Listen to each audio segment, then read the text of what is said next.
Welcome, everybody, once again to another edition of the WestCoast Trios Wrestling Podcast. This is Tony. Alongside, we got Miguel, my tag team partner. Unfortunately, our other tag team partner, Mondo, is feeling a little bit under the weather. So it's all good. Mondo, hope you have a speedy recovery. And hopefully we'll see you again next week. And also, on top of that, happy Father's Day to all the fathers out there in the world. My brother included, who is a father himself, and to our dad as well. Miguel, to you, you're not a father, but I know people call you daddy from time to time. So happy Father's Day. But other than that, it's been a pretty good week of wrestling. Again, I wish Mondo was here, but we'll go on with us too. We'll be the tag team duo for this time around. We'll start off with I was gonna say SmackDown. We'll start off on Raw for Monday. A couple of quick matches to go down the card. We had Io Sky versus Raquel Rodriguez for the semifinals to go into the finals of the wow, I was gonna mix up both the Owen Hart one and the Queen of the Ring. This is Queen of the Ring. So Io Sky walks away victorious with that. And then we had the Chad Gable, the original Grande Americano, versus Rusev. And then we saw Chad Gable walk out victorious. Charlotte Flair, who got the win over Roxanne Perez there. Javon Evans versus Austin Theory. Javon Evans walked away with a DQ. An exciting match there. And then we saw Oba Femi just dominate Dominic Mysterio, who is your current mega campeón de AAA. But overall, I mean, the matches came out pretty solid. My biggest takeaway is here with Raw Cali. Oba Femi, what can you say, dude? He's still dominant. I thought it was going to be really competitive. I know we were both kind of watching this, and we said, "Hey, you're like, who do you got? You got Oba." I'm like, "Hey, I got Dominic," because I thought Dominic was going to come out, on top right there. But for some reason, you can't put the big guy down, dude. Yeah, Oba Femi's a beast, man. Yeah, we were going back and forth on that match. Even I was going back and forth when I was watching. I'm like, listen, I have a ton of respect how big Oba is. I also have a ton of respect for Dom because he's doing it. I mean, there's a lot of WWE superstars, not even him, but there's a lot of WWE superstars that are doing it dually, meaning that they're doing it in the Spanish, in the Spanish, in the Spanish world, and now they have it in the English world right here. So they're getting the best of both worlds, and so I kind of respect that play. But yeah, it was an absolute smasher of a match by Oba Femi, and I can't wait to see what the result is for the final. Yeah, we'll get to who he's going to be going up against shortly. But I did want to say something though. I did have a question for you. How heavy do you think the women's crown is? Oh, how heavy? Like, Like if they actually put it on, how heavy do you? Because every time the camera zooms in on it, it looks pretty heavy. Like it's shiny as hell. I can tell you that. It's very shiny. Has a lot of rhinestones on there, crystals. Yeah. Not rhinestones, crystals. Yeah, crystals. Make it look nice. But I think it might be a little heavy. I ever seen Macho Man's. I know they got replicas out there. He used to have a crown out there, and they used to have the old school. Like it was a weird. What is that? The butter commercial. That was old school back in the day. But I think it might be maybe like I don't know, maybe like 10 pounds. It'd be like this. You're gonna be walking around like Quasimodo, dude. You're gonna be walking around later on. That'd be something. But I mean, will it look good on Io Sky? I think so. I think Io Sky will be the Queen of the Ring. I think so. This time around, I and then we'll get into who she's gonna fight in a little bit. But Io Sky, amazing. I think one of the best wrestlers that they have out there, and I wish not that I wish. I know that she's gonna win this, and then I know she's gonna go into SummerSlam, and I know that she's gonna pick maybe Liv Morgan and go one up her at SummerSlam, and that's a match I'm looking forward to going into the SummerSlam later on. something that keeps that we're happy, I think, in a sense. We talked about this last week. Chad Gable, like now he's getting that push. We saw him in the singles competition against Rusev. Pretty solid match there as well. And he looked good because he's getting the, in a sense, in Spanish, el apoyo, the support from, from the luchadors in WWE, and he's going out there and he's making a name for himself now in the singles. So, also Rusev, kudos to him for, being the antagonist in all of this. So I think both of them look pretty good this week. Yeah, Rusev is big, huh? He's a beast.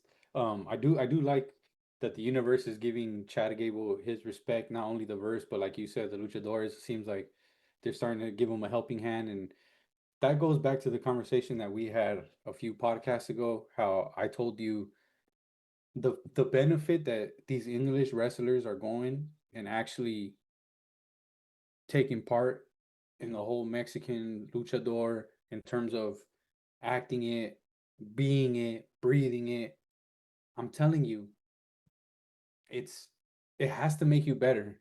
It can't make you bitter. And I think for him, not only was a big eye opener, but I think he realized, wow, there's something special down here where I can kind of mask what I'm doing and bring my kind of style and my flair and see where we go. And I mean, look at the product that we got. That's why I told you when he comes back to WWE, now even then, as we're seeing it, the luchadores, you know, they're looking at him on a different lens because Mm-hmm. they know that he put in the work down there. They know that he didn't just go down there for a match. No, like he went down there, he put in work, he studied. There was a storyline, he finished it, and he finished it properly, respectfully. And I think that right there is what's signaling to them, like, okay, we got your back, homie. And so, like we've been predicting, I'm loving that they're having this back. So let's just see where these storylines can go now, because now this can go a lot of places, you know. Yeah, and So you mentioned it in the beginning of the segment, or the beginning of the podcast, that like Dominic Mysterio doing not just the WWE American wrestling, but he's out there in AAA doing the Mexican style wrestling. Even though he does incorporate the Mexican style into WWE, which has always been his MO, because obviously his dad is Rey Mysterio, so obviously he learned from him. But it's good that he has that on, like a chip on the shoulder, so to speak, for Chad Gable, having that knowledge of lucha libre, and kind of, having him be ground and pound, but at the same time having him be a high flyer too, which he yeah, was in the beginning. But then now he's learned a little bit more. He learned more skills along the way, and so I think that having him go to AAA really helped out. And it goes, what I'm trying to get at also is that he's able, later on, to maybe go have another match in AAA, and hopefully maybe we could probably see him in Triple Mania too, having a quick match, or having a run in or whatever, at least saying hello, in there. That'd be great to see Chad Gable come back for one more match, at in Triple A there. So, very very good for Chad. We are apoyándolo. We're supporting him all the way. One of the other ones was, we harp on it, we kind of bash on it. We saw Bloodline, LA Knight coming out and calling out the Usos, and the Usos were, hey, at least for Jimmy's sake, he's trying to be like, hey man, don't worry, this is, we're cool and everything. But then here comes Jay, who's doing 180s. You see him be like this, like very very upset individual on Raw, which he was again, and he just try to get in LA Knight's face. And then I think there was a point right there we both kind of laughed at it, where LA Knight was like, I don't know if it was to him or to Jimmy, was, hey, I'll knock you back to factory reset. Uh, so, he but said it's that I was weird. It's dying. I love LA Knight. He's great on the mic. I really wish, I get it. There's times where he fumbled here and there in the ring, but dude, you got to give this guy a chance. You got to give this guy his due, and give him that push that he does deserve. And having them fight against the Bloodline right now is just, I don't want them get lost in there. yeah. Listen, man. You already know how I feel about LA Knight. You know, LA Knight is my dude, and I hate that in like 22, 23, 24, LA Knight was hotter than a pepper and nothing. WWE gave him a big nothing, and it sucks. I think they gave him a US title, right? For Yeah, I think so. a Yeah, small window. And it's like, come on, man. Like this man, like you said, I don't think just I think we're past the point of like we're looking for wrestlers to be perfect in the ring. I like I don't really look at wrestling. I don't really watch wrestling and am like, oh, they made that mistake. Oh, they did that. Oh, they did that. You know what I'm saying? yeah, I'm more of like I love the entertainment aspect. You know me. I love the shit talk. So when I hear a superstar get off on the mic like that, to me, one, it's funny, it's entertaining, and like you said, you got to capitalize on that. Give this man, if not more airtime, give him a damn title where he's gonna be on the damn mic more, because he's one of those characters that really, really reminds me of The Rock's cadence. He sounds and ends a lot of his syllables like The Rock did, and they hit, they punch. Like he said, like the whole when he was telling the brothers, "Oh, I'm gonna if you don't act up," or however he said it, but then said, "Oh, I'm gonna smack you up and hit you back to factory." Bro, when he said that, it's just a punchline, but it's the way he says it, he delivers his. So it just reminds me a lot of The Rock, and um, that's no one else's but WWE executives to recognize and put them in the position to win. That's it. yeah. I 100% agree, and I really, once I'm always thinking on my back of my mind, it's hopefully Money in the Bank, because he had a great opportunity here, the King of the Ring, and we feel, I have a feeling what direction they're going to go with, and I'll talk about that in a short bit, but I really feel that LA Knight is due. I mean, if he's going to be one of those guys that hopefully maybe he'll win the Rumble, if he doesn't get Money in the Bank, at least I'm hoping. I've been hoping, and so here's to that, and then so hopefully they do something with LA Knight, and then the bloodline is getting a little complicated here and there, especially once they start touching SmackDown, and once we get into SmackDown, I'll probably most likely touch up on that real quick. But yeah, Monday Night Raw was really good, really solid. Mm-hmm. I wasn't too upset. Solid night of wrestling there for Monday. So we'll move on to AEW's Dynamite. A couple of matches down the card here. We had Kenny Omega starting it off versus Tony Nese. Kind of a squash match there, so to speak, if you look at it and the type of or the timing of it. Death Riders versus Brodito, and Brodito actually got the win there, which is really cool to see. Um, Hazuki versus Monet, and then Monet is money, so she's always printing money there, so she's good. And then Team MJF versus Team Briscoe, and I believe the Team MJF got the win there. And I man, Dynamite was good. I love the fact that I got to see Kenny Omega come out, and we're just talking about that before we got on the podcast here. How great Kenny Omega is, and still keeps going despite the injuries, despite the Mm-hmm. health issues that he's had recently. But it just goes to show that Kenny Omega can still run. He's beast, man. Kenny Omega. I recently, like we were chatting, I recently just got into his story and how he came up and coming from, well, not coming from, but made his name over in Japan, and then now he's doing his thing with AEW. So I really respect the dude. The dude's beast, man. I saw his highlights from Japan. I've been on it for the last few weeks, and again, kind of like you said, and just reiterating, just for him to keep going despite all the health issues, the injuries that he has going on. Most people would kind of be like, all right, hey, you know what? That's it. But I think that just it's the entertainment and the wrestler in him, right? It's not. I don't think at this point is really. Oh, he needs the money, or I just really think some of these guys, especially like not to cut him off, but guys like Flair, it's like, oh, people saying like, why the hell is he still in the ring in his 70s? Well, which is kind of true. Why the hell is he still in the ring? But at the same time, it's like somewhere deep down inside, you like y'all don't see that it's just the love that they have for this, because it certainly isn't for the money or the fame at this point. And so I really admire what he's doing, and yeah, like you said, anytime he comes out, I'm always juiced up. I like his entrances, and entrances are dope. So yeah, I'm Team Omega. That's my boy right there. Yeah. And I was gonna, sorry, I was gonna just jump in there. I'm like, I think Ric Flair actually is doing it for the money for now.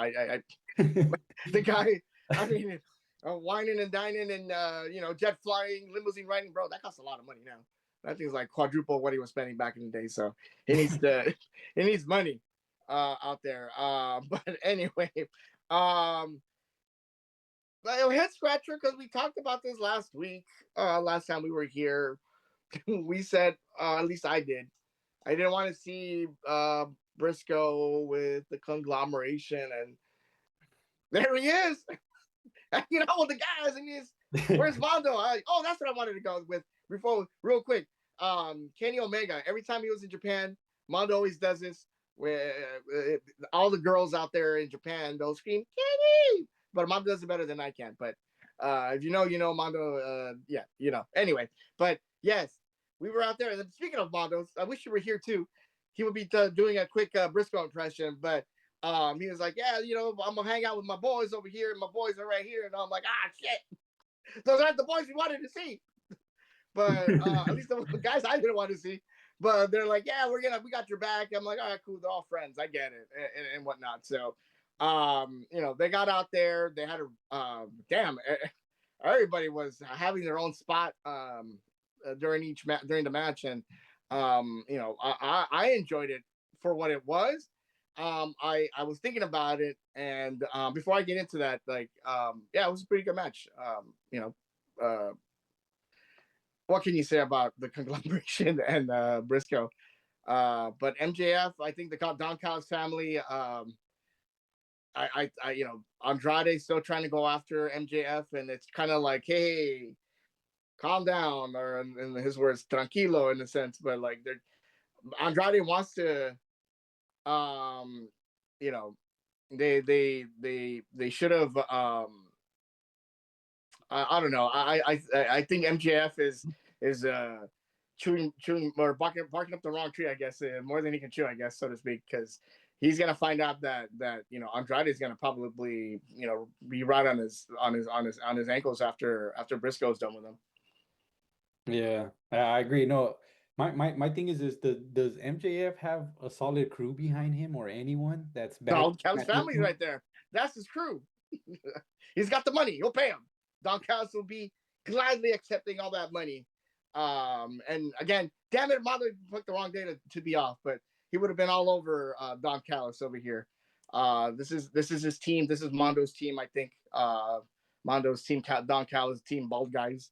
Bald is beautiful crew. So I'm trying to get at also is like I think this is the same team that's gonna fight this same team in Forbidden Door, if I'm not mistaken, is it in a steel cage, I believe. I think they're all gonna fight again. So they fight pretty often. That's what AEW does. And actually, before we get ahead, I just want to say something else. I do agree with you with the match was great, and about their spots. That's another thing that AEW does really well when it's not only tag team triple threat, but even some of like their like their bigger matches, right? Where it's like 6 on 6 or teams on teams, right? I've noticed that time and time again on a consistent level that they always give everyone time to hit their spot. And I just absolutely love that.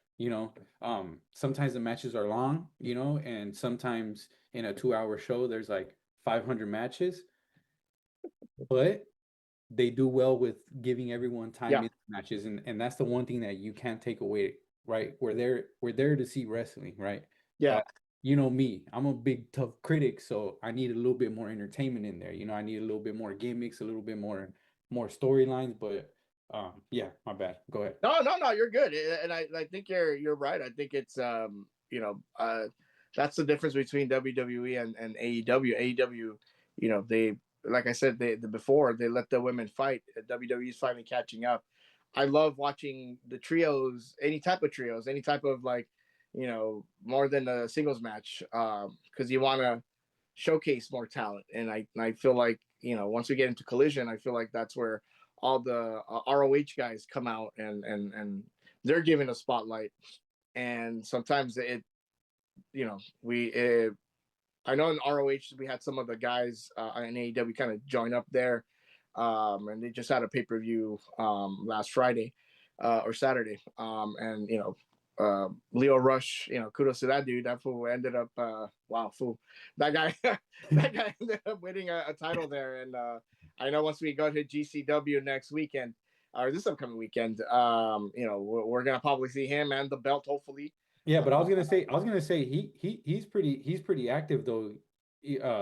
Like I know lately AW has been giving him his fair share of time on TV, which like I said, I'm not about his whole gimmick, but I am about giving wrestlers their time, and Yeah, and I do love that they keep incorporating him in that. But what I do want to highlight though too, and obviously it's not AEW's job, but he is on the independent circuit a lot right now too, and he's been putting in mad work, wrestling on the independent circuit. So, like you said, I wouldn't be surprised if he brings that heat for GCW this upcoming week. I wish also like like, have you ever played Mortal Kombat 2, and then you got that guy coming out going toasty, Oh yeah. be Mata saying it's fine, it's fine. Anyway, shout out to you, mother. Hopefully you feel better, buddy. But yeah, no, it just at the end of the day, I really love what MJF is doing. He's and the biggest, I think one of the best wrestlers out there today. Not just only in AEW, but overall, I think he's a total package at the moment, and he's doing what he can as a fighting champion as well. And right now he's with Mark Briscoe. Where is this? I think it's my notes for Collision. Hold on, give me 1 second. I am looking at. Hold on, where is it? Yeah, it's probably for Collision here. Yeah, we'll get into Collision in a little bit, but yeah, Dynamite was good. There's a lot of hyping up Forbidden Door, which in a sense, again, Mondo was very very in favor of, not in favor, but like had his opinions of not having, I don't know, like a big like a big hype for Forbidden Door. So hopefully once we get closer to Forbidden Door, hopefully Mondo will be more hyped. I know Mondo will watch no matter what.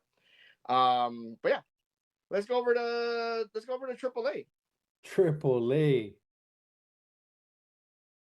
Yeah, let's do it. So, if you guys haven't caught up, you guys, not you guys indirectly, but you guys as well, but the world, the viewers, if you guys have not caught up to Triple A, amigos, tune in to Triple A.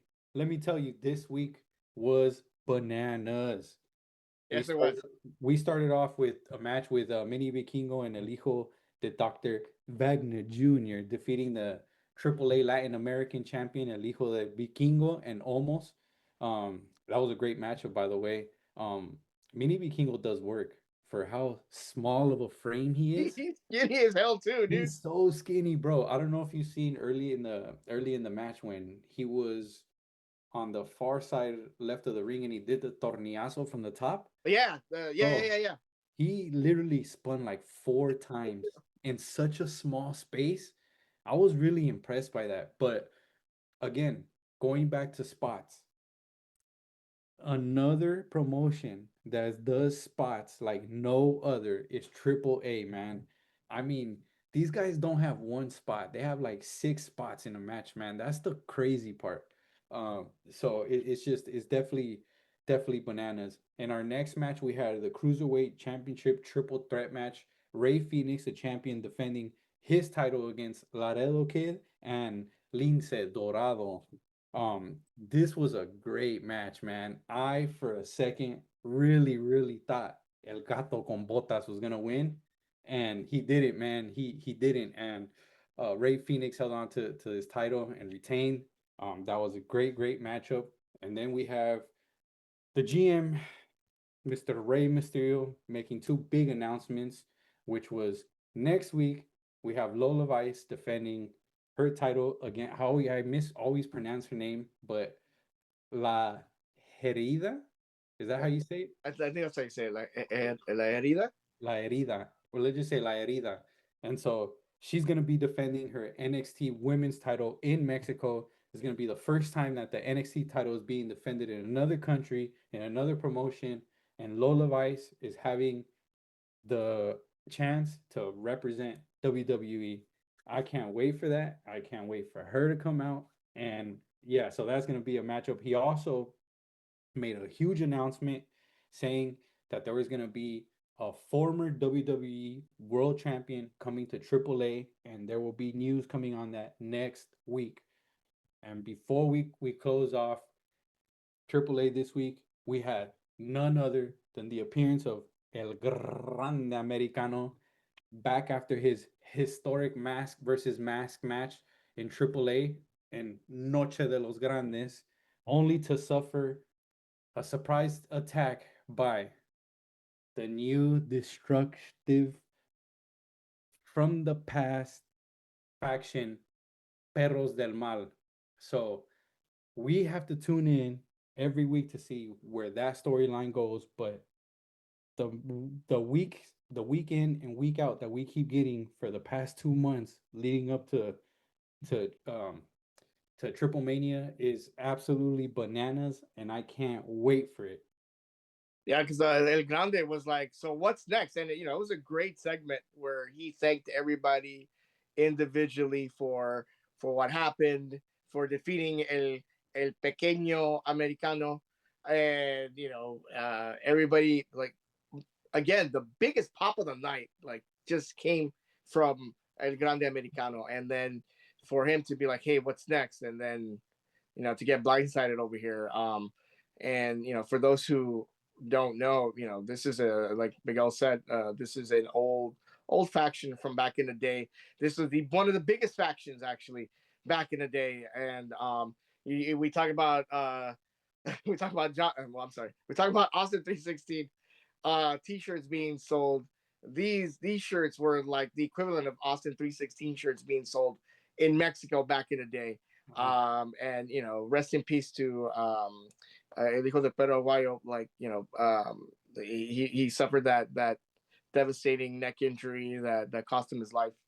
Having that tag team fight, but yeah, tag team match with Rey Mysterio being involved, and thank God, it was very hard to watch that video, but it's I guess it's an homage, and I'm glad it's back. I'm glad it's something. It's Yeah. it's brand new, and let's see, like you said, well, let's see what happens, and looking forward to Triple Mania, and I think something big is gonna happen the next couple of weeks leading up Yeah, to yeah, and just Triple to Mania. mention two things, just before, so just to hit on the topic of Perros del Mar, right? This includes Bronco Nima, Carmen Petrovich, Angel, Daga, and Berto. Okay, so that was the five that came and kind of did the attack on El Grande. Now, the second thing that I want to say before we leave AAA topic, because this is big and I got really excited for this, and then this happened. So now I'm like, okay, what's going on, or is this gonna be it?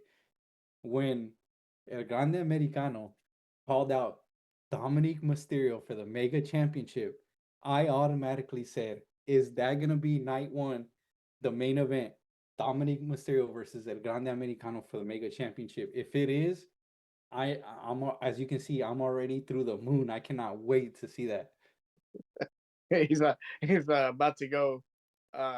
Was it wetter than Lapras over here? Um, but no, it's gonna be good. We want to watch that. We want to see that. That's amazing, and I'm hyped for it. We got it. Like I said, we got our tickets. We've been talking about it. We're gonna still keep on talking about it until we get once we get to Vegas, and we'll have a great time, and we'll record ourselves out there, and we'll do a quick little vlog out there.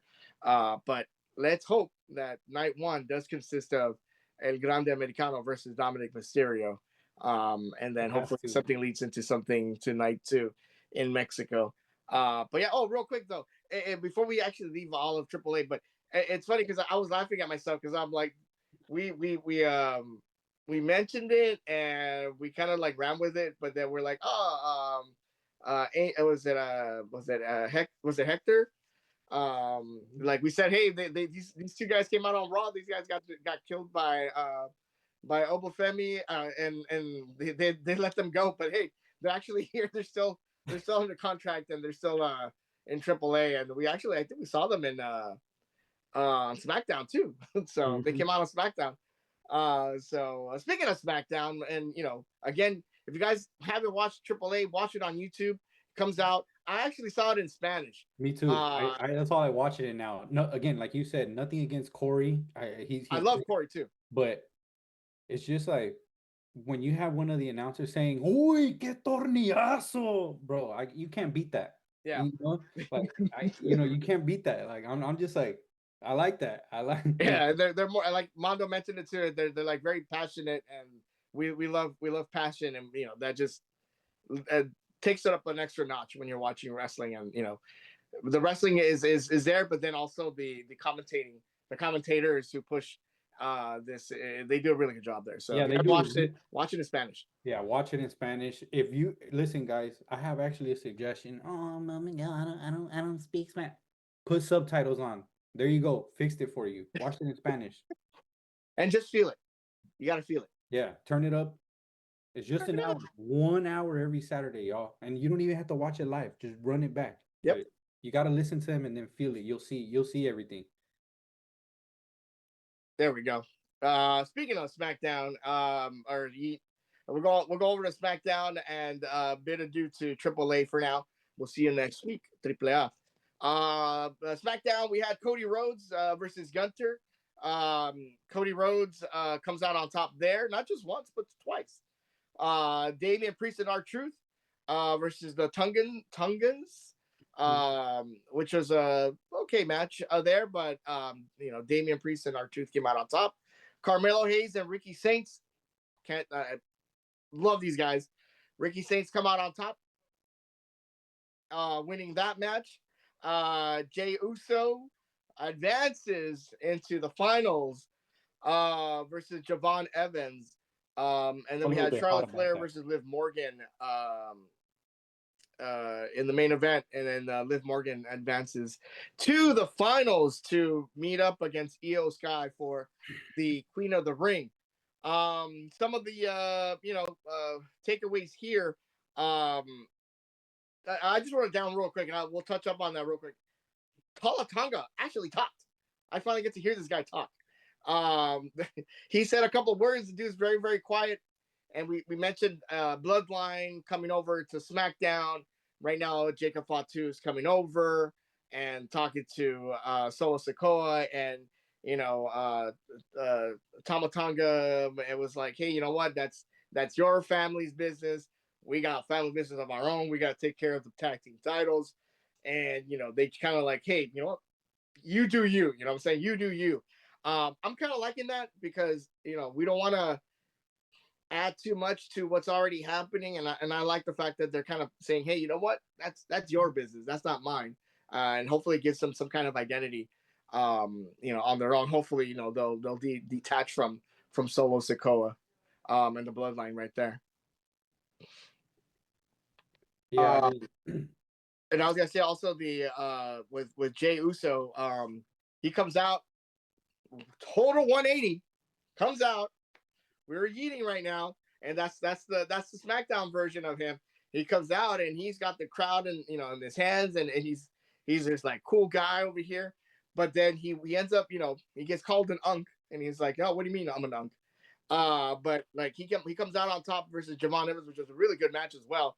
And then people are still hating on Jay Uso, because they don't want to see Jay Uso win, but it's a different feeling when you're watching it versus actually being there. And it's a whole different experience where you see somebody and you're like, I'm gonna eat. I don't care. I'm gonna eat no matter what. Versus, I'm out here watching TV and I'm like, what the hell? You know what I mean? There's a big difference. There's a big difference when you go see it live. Yeah, I mean, again, this just all goes back to two things that we speak about in terms of when it comes to wrestling, and like you said, when you're watching on TV versus when you're live, and it comes down to two pure things: entertainment and energy. That's what you get when you're at a live show. You get the entertainment aspect of it because you're entertained of not only the wrestling, the people around you, the happiness. People are pissed off. People are cussing the wrestler. It's all that. It's entertainment. All that's entertainment. And so that helps.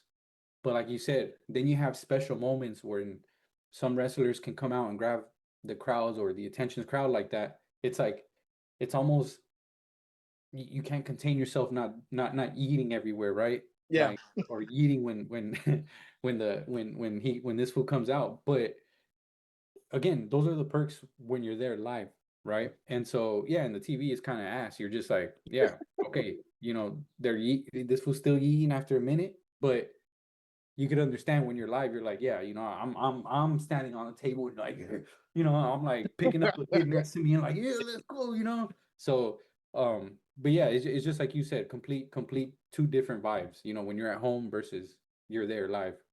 Yeah, so it's just weird that again, like you Mondo keep saying like, hey, choose a side.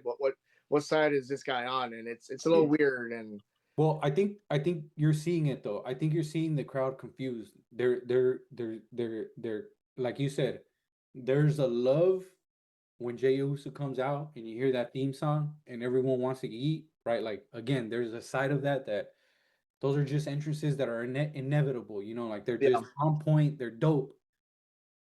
But also, like you said, if you're playing this um bloodline part and it's supposed to be kind of like this serious second man henchman, you can't be picking and choose when you get the smile and come out to the crowd.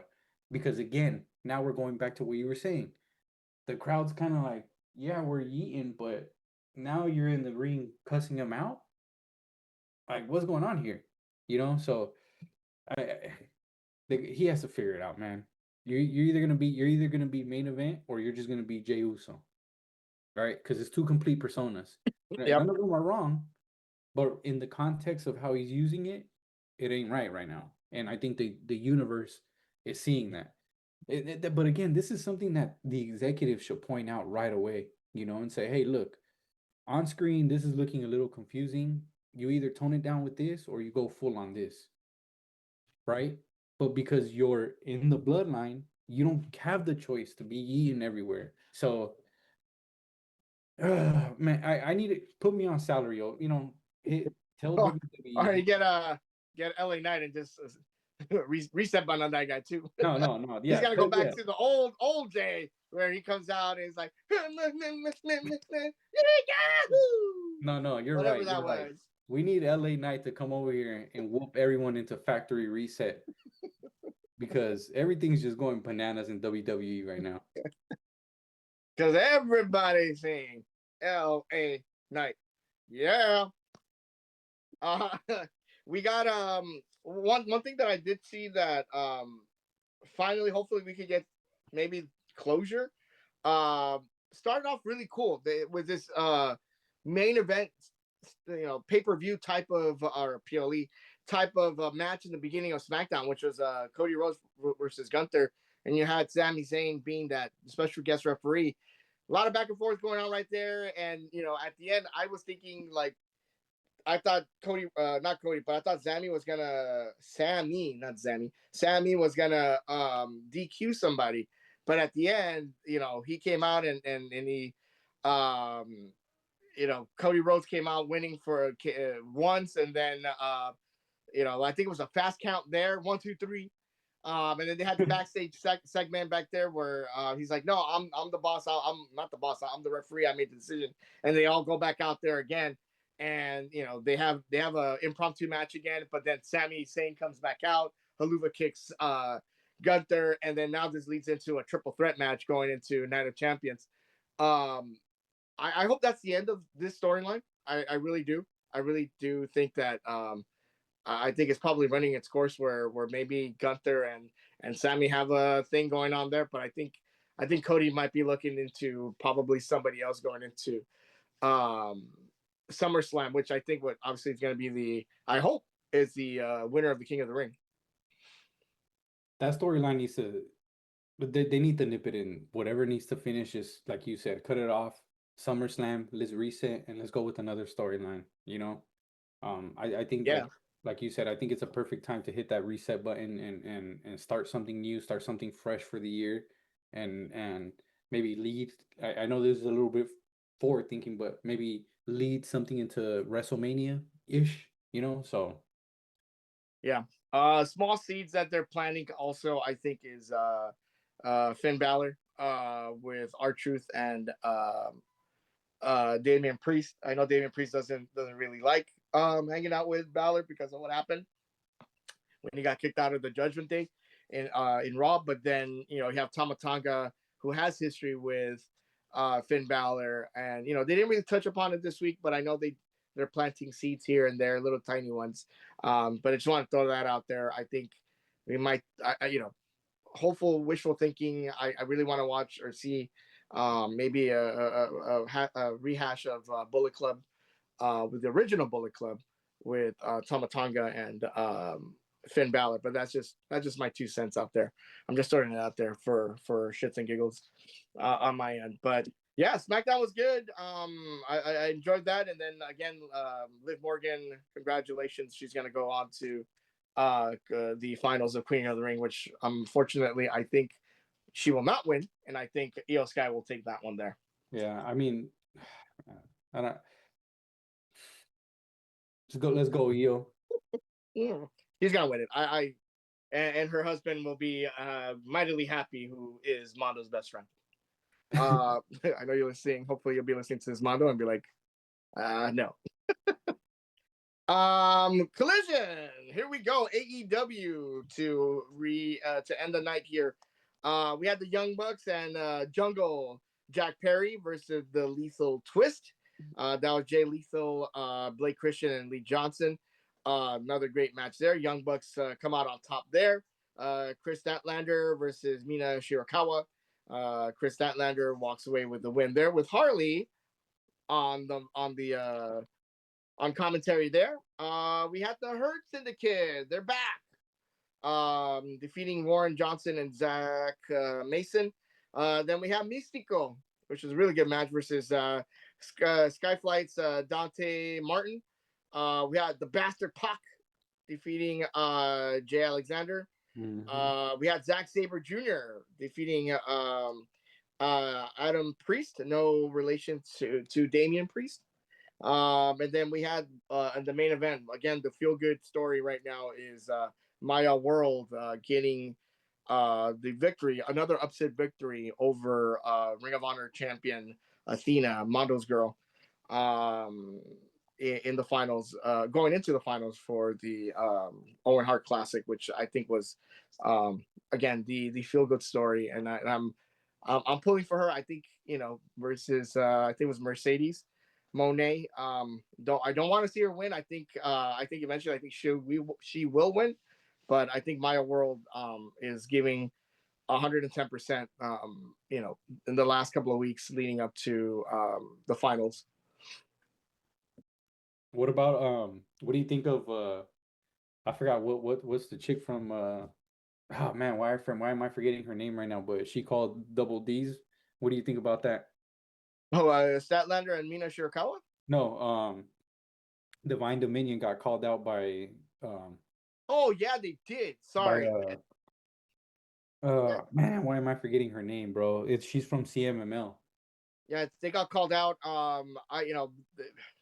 At the end of the day, we've been Divine Dominion fans, Megan Bain fans from the beginning. We Megan support Bain. her. I've been your fan since I seen you at GCW last year in 2025. So I I'm your number one fan, girl. For Stephanie? But Okay. so what do you? No, no, no. It was I think she has like two names. Man, let me look this up, man, before it bugs me. No, no, keep this is fine. You can look it up. But yeah, I think at the end of the day, I do want to see Maya World win the tournament there, but I have a gut feeling that because Mercedes Monet is gonna come by and win another title there. Thunder Rosa. Thunder Rosa. Oh, okay, okay, okay. So Oh, she, that's right. Yes, yeah, yes, yes. yeah. So she, as you know, she got on the mic, pretty much put them on blast or called them out and said, "Hey, I'm gonna go to my luchadora friends, or I got someone." She said didn't make. I don't think she mentioned a name, but she said, "Oh, I'm gonna go back. I'm gonna go down there and get them up." Then my baby girl came on the mic and she's like, "I don't really give a damn who you bringing about. I don't care what luchadoras. I don't care who they are. What if they can be Spanish luchadoras from Spain. I don't care what they are. My name is Megan Bain and I'm gonna retain." I was like, "That's right, baby girl." That was a highlight for the Cali Rattlesnake there. Uh, Speaking of like spots earlier, the beginning of the show, the Young Bucks with Jungle Jack Perry, and I like watching the Lethal Twist because they all had spots there, which is amazing. The Young Bucks have me and my brother has seen them through PWG, and we saw them, fight in New Japan, and just for them to continue doing what they're doing and being innovative and crazy with their move sets. I actually saw Blake Christian in my first show at GCW back about a year and a half ago, and I looked at when I saw him, I'm like, this guy was emulating kind of like the Shawn Michaels type of style at the time, and I thought he was a great heel, and seeing him coming out on Ring of Honor and being part of Ring of Honor, but then coming out to AEW was brought a smile to my face because I'm like, oh damn, I saw this dude, and now he's showcasing his talents. And like you said, AEW does a really good job giving these wrestlers the opportunity to showcase a move, and like you said, they give them their spots, their maybe two three moves where you can boom, you can do a spinning lariat, or not lariat, it's a spinning DDT or whatnot, and give them their due out there on the ring. Yeah, I did want to say one thing about that though. I also wanted to include, which you made an excellent point, but I think AEW is doing great with also bringing wrestlers up because if you remember, Megan Bain, she wasn't regularly, or not even regularly, she wasn't even on AEW, and for the last year and a half that we've been going ish to GCW, that's been kind of one of her homes where she's been rotating out of that. I'm sure she's done other independent, but we're just speaking from our perspective, right? And then we didn't really know, we didn't even really until one day we were watching AEW, we're like, yo, Megan Bain's coming out. And Yep. then all of a sudden, a few weeks later, she signs her contract to be like a full-on wrestler, right? And so again, I'm not really sure how that pipeline works, but now to see Starboard Charlie get his chance with AEW, we have that guy, Bad Dude Tito. He's also was on the GCW circuit, and we got to see him multiple times wrestle down at the Ukrainian Center, and now to see him on a roster, I think he's actually fighting Kenny Omega this upcoming week. Um, so I I I think that really was love I really love that they're giving these guys that stepping stone, as well. And like, hey, come on, you know. So I love that. Yeah, because he's part of the what is it, the was it, we don't kneel something, Yeah, the we don't kneel faction or something. yeah, with Zack Saber Jr. So Hmm. it's good with Forbidden Door giving other wrestlers the mighty don't kneel. There you go. Oh yeah, the mighty don't M kneel. MDK. There you go. MDK. Um, um, they don't they're showcasing them, and they're really doing a good job giving the opportunities to all of them to fight. I mean, I love that. I really do. um I don't know, it's funny, they brought out Harley to do commentating on the Chris Statlander and Mina Shirakawa match, and all I could hear was hey guys, we gotta do this, or hey, I don't know. She had like 2 words, and she was very, very like, hey, and I'm like, girl, you gotta actually talk. I uh, I don't know what's going on with her, right? Because she had this persona where she was kind of cool and collective, and now she's more aggressive. yeah, she's gotten really, really aggressive with what she's doing, and it's really cool. But it's just a little sometimes a little weird. Uh, was it where was it? Was it this week? No, last on Monday. Was it Monday? Wednesday when Mercedes Monet came out. I think somebody had the little puppet of Mercedes Monet, but then Mhm. that came from Harley, and I thought that was one of the cool things. It reminds me of like Yes Cap, but then Mercedes Monet puppet. But Yeah, anyway, um, Harley but yeah, Quinn, Harley Chapman. Yeah, she's the one that used to come out with the Mercedes Monet yeah. puppet. So, um, but I mean, overall, I mean, at the end of the day, Collision, I think does a really good job showcase. Oh, lastly, does a really good job showcasing everybody, from not just like I said, AEW for brings up Ring of Honor, talent, and I'm enjoying it now more as I'm watching AEW and realizing, man, they got such a plethora of wrestlers, and it gives everybody a chance to be showcased. And I think Collision does that really well, giving the opportunities to other Ring of Honor talent to showcase themselves, and to come back maybe a week or two later, and have somebody else take the spotlight there. Um, but yeah, one last thing I think was where is it? Sorry, give me 1 second. The There is a vignette of I think they're going back and forth between the guns and the dogs. I think at the moment, they're right. Um, they I don't know they. Well, I'm trying to get at the guns had the promo, and I don't know. It just I see where they're going with that. Um, yeah, it was cool. Like it's just trying to put the dogs down, right? They're trying to be like vets and whatnot. So I don't know where that's gonna go, but I hopefully the guns do something cool with it. And is it correct me if I'm wrong? It's the is it the dogs going after Cope and yeah, right, versus Yeah, Cope that and they yeah because they want the Christian? titles, but you again the so the guns they never lost a title. It's the one of the brothers got hurt and they had to forfeit the titles. So they never lost the titles. So ever since then, the titles have just been being passed on by whoever wins it. So they're still pissed off about that. That's why they're like, hell no. Like those are our titles, and so that's why I think you made a great point. I understand the dogs are trying to do something with Cope and Christian, but I also think, something inside of me just tells me that they're almost done too. So I just think they're just trying to give them their run and that's it. So it's perfect for them to kind of intertwine.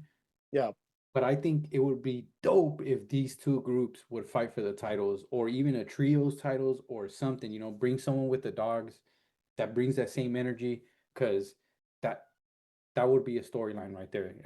And a great story. I mean, look at the both of them both of the beignets that happened, they were great, they were funny, they were aimed at both at each other. See, that's why I was telling you, that's the beauty of wrestling. That's the beauty is that it doesn't have to be in a ring.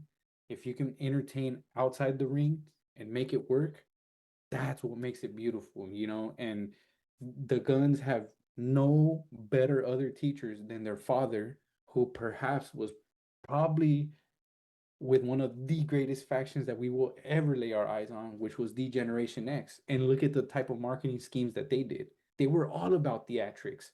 They were always all about off the screen. Go look at everything 90% DX, and everything is like 80% off screen and 20% in the ring, which to me is astonishing. But every single week we were there. What is the X gonna do? Oh, well, and they the AEW has something special. They just need to capitalize on it. true. and the tag team titles are so being shown, and it's cool because they Cope and Christian Cage came out. They were hiding. They were pretending, or at least Cope was being one of the stage hands, and I guess not this time around. He wasn't gonna get bullied, and it ended up being him. And then here comes Christian Cage on the side, and then they all they went at it in the middle of the ring. I think it was it Collision or was it Dynamite where they got their asses handed for a little bit, and I was like, all right, cool, this is gonna be good for Forbidden Door, Forbidden Door. I think they're Next gonna week. yeah Next so or this Sunday, right? yeah next Sunday that's where they're gonna have the Forbidden Door. So if you guys haven't gotten HBO Max, please get your HBO Max subscription and check out the pay-per-view. For those living in the States, get your AEW on, not just on Wednesdays and Saturdays. And then when the pay-per-view comes out on Sunday, check it out. And then I think this upcoming week we have a plethora of wrestling happening. Obviously Monday Night Raw is coming up. Dynamite, probably the go home shows are starting up for Forbidden Door with Dynamite, and then Friday we got SmackDown. Saturday is going to be a huge day because Friday Night SmackDown is a go home show to Night of Champions. Night of Champions is happening early in the morning Saturday, our time, living in the West Coast, 10 a.m., 1 o'clock in the East Coast. I know you'll be celebrating your birthday, but then we're gonna be there live for GCW, watching, them live right there later on that night, and then the next day, later on that night is also AEW's Collision. Mhm. If they And, don't show that, then they're gonna go show Forbidden Door on Sunday. So and not to mention 7 o'clock our time, Amigos AAA on YouTube. That's yeah, Saturday. let's see here. But yeah, it's a lot of wrestling happening here. But it's gonna be a great week of wrestling. But again, great time to be a wrestling fan. Um, Lots to talk about. For next week, I will not be here. It'll be our good friend Richard Kupaki will be taking the reins, and then hopefully Mondo will be feeling better next week. And then we'll get back into it with you three while I'm gone, and then hopefully I'll be back the following week to catch up with you guys. But one of the biggest wrestling weeks, I'm unfortunately gonna miss out and having a conversation with you guys. But I will definitely watch. I will definitely comment. Please like and subscribe, guys. Leave your comments, please. And I think that's all I got. Any last words from you, Kelly? As always, big blessings to everyone. A happy Father's Day to everyone who's a father. Happy Father's Day to my father, to your guys' father. Um, Happy Father's Day to Mondo. Happy Father's Day again to everyone, my cousins, everyone. Um, and yeah, I'm just looking forward to another great week of wrestling. And let's go. Let's go for this week's wrestling podcast, West Coast Trios Wrestling Podcast. This is Tony, and we got Cali Rattlesnake. Till next time, guys. Thank you. See y'all.